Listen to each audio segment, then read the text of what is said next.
السلام عليكم، ازيكم يا حبايبي؟ عاملين ايه؟ يا رب تكونوا بخير. بما ان المدارس بقى على الابواب، تعالوا مع بعض هنعمل وصفة بسيطة جدا وسهلة ان شاء الله تعجبكم وتنال رضاكم. ده يا جماعة مش باتيه، حاجة كده. سندوتشات، تنفع سندوتشات للمدارس، تنفع معاكي فطار عشاء خفيف كده.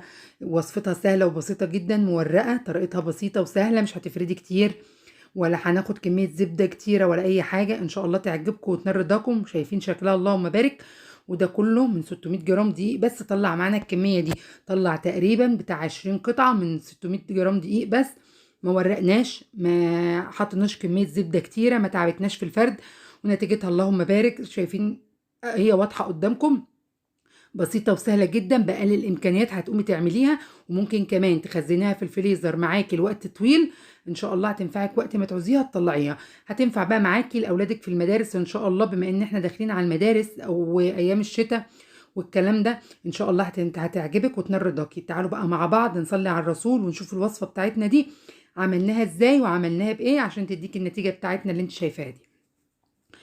هنصلي على الرسول. اللهم صل وسلم وبارك عليك يا حبيبي يا رسول الله. ونبدأ. معايا هنا بولة حطيت فيها كوباية مية عادية خالص من الحنفية، وحطيت فيها باكت واحد خميرة فورية وزنه تقريبا 10 جرام. وهحط عليها معلقتين سكر صغيرين او معلقة كبيرة، وهبتدي اقلب المكونات كلها مع بعض. لو انت واثقة ان الخميرة بتاعتك كويسة، اشتغلي على طول زي ما انا اشتغلت. لو انت قلقانة منها، سيبي العجينة لحد ما تتفاعل معاكي. تمام.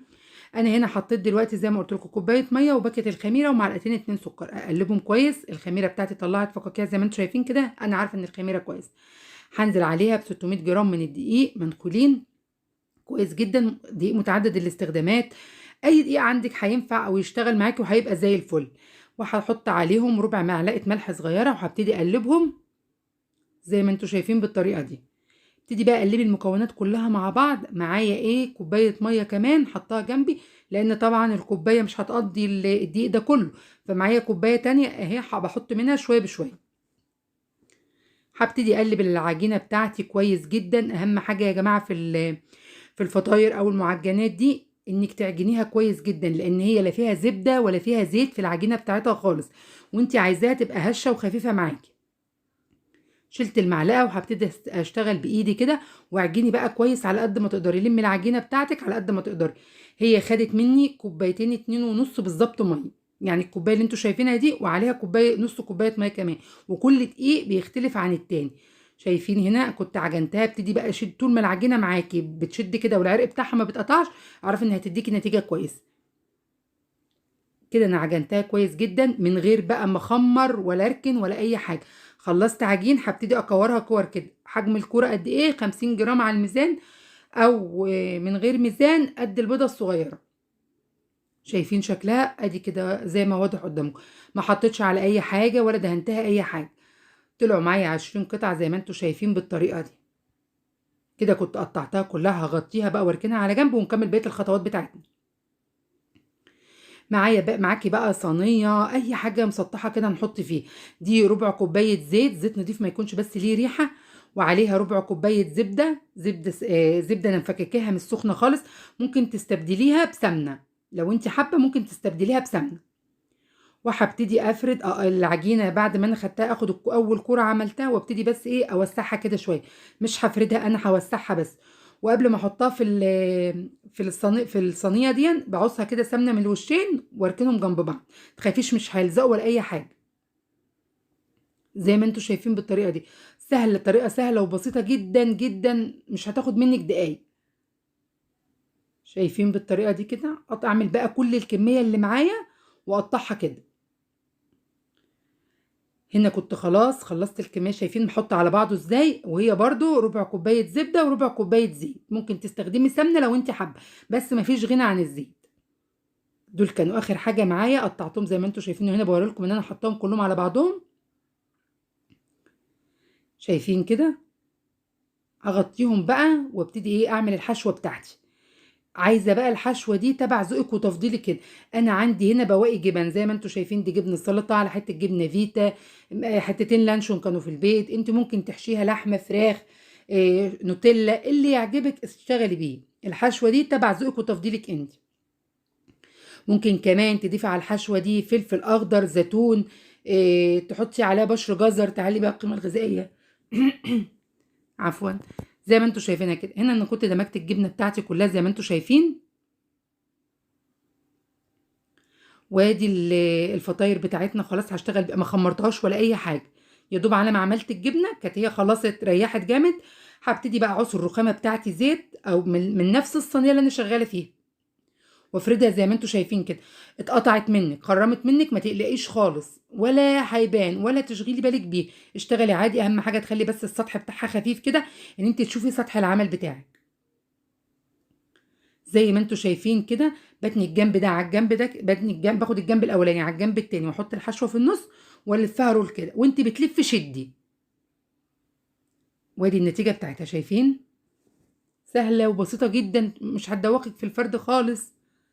عاوز برضو الرخامه دي تاني واحده، عاوز برضو الرخامه زي ما انتوا شايفين كده، وافردي على قد ما تقدري. طريقتها سهله وبسيطه جدا، شايفين؟ هاخد بقى الجنب ده اتنيه عن الوسط، الجنب الاولاني اتنيه، واخد التاني نفس النظام كده. وارجع اقول لك تاني، متقلقيش خرمت كلكعت منك من حته، متقلقيش خالص، ما بتكلكعش ولا بتعضم في قلب الفطاير بتاعتك ولا اي حاجه.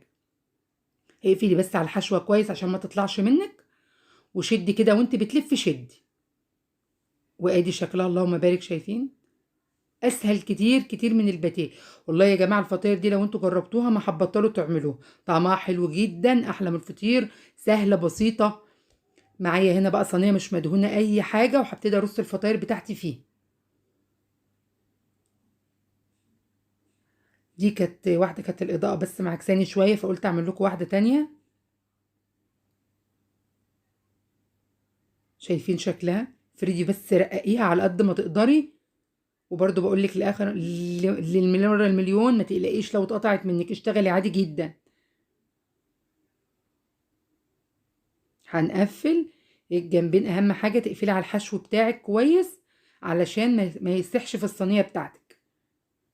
زي ما انتوا شايفين كده، متاخدش تخمير، متاخدش وقت معاكي، لو عاملة كمية هتخلص معاكي على طول. لو انت أول مرة تعملي أي معجنات هتطلع معاكي تحفة. ادي شكلها. عايزه اوريكم دول اللي باقي كمان من الربع كوبايه سمنه ومن ربع كوبايه زبده وربع كوبايه زيت. هنا كنت خلصتها كلهم، طلعوا معايا ال 20 قطعه دول، واحده صغننه قوي اللي في الوسط دي. بقى هنا كنت بوريكم ان العجين ابتدى يخمر. هاخد بقى شويه الزبده اللي باقيين، وابتدي ادهن بيهم الصينيه كده، زي ادهن بيهم المعجنات في نفس الصينيه.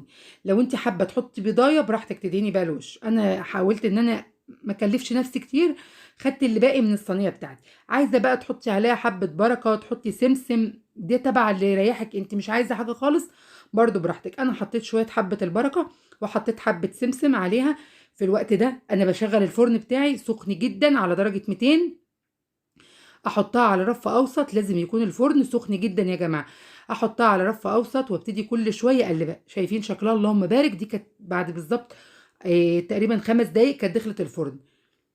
هنا كانت بعد ما عدى عليها تقريبا 12 دقيقه. كل شويه تقلبيها كده، ايدك فيها على طول تقلبي الحته دي. لو انت فرنك فيه مروحه خلاص هيشتغل. شغلت الشوايه في اخر 5 دقايق، وادي شكلها النهائي. اظن واضح قدامكم، بسيطه وسهله جدا. انا عايزه اوريكم دي اصغر واحده كانت فيها، كانت حته باقيه صغيره كده، ما كنتش رقتها قوي كمان. وشايفين شكلها اللهم بارك، تحفه، مورقه وهشه وخفيفه جدا. ان شاء الله الوصفه بتاعتنا تكون سهله وبسيطه ليكم. يا ريت بقى اللي وصل معانا هنا لحد هنا في الفيديو ما ينساش يحط لنا لايك ويشترك في القناه ويفعل زر الجرس عشان يوصلكم كل جديد. يا رب تكون الوصفه بتاعتي خفيفه وبسيطه عليكم، وتكونوا طلعتوا منها حتى لو باستفاده صغيره. اتمنى ان وصفتي تعجبكم وتنال رضاكم. شايفين شكل الفطاير بتاعتنا؟ يلا بقى قومي اعمليها على طول، سهله وبسيطه، مش هتاخد منك اي حاجه. اظن امكانياتها كلها موجوده في البيت، وانا قلت لك ليكي كافه الاختيارات في الحشو بتاعتك.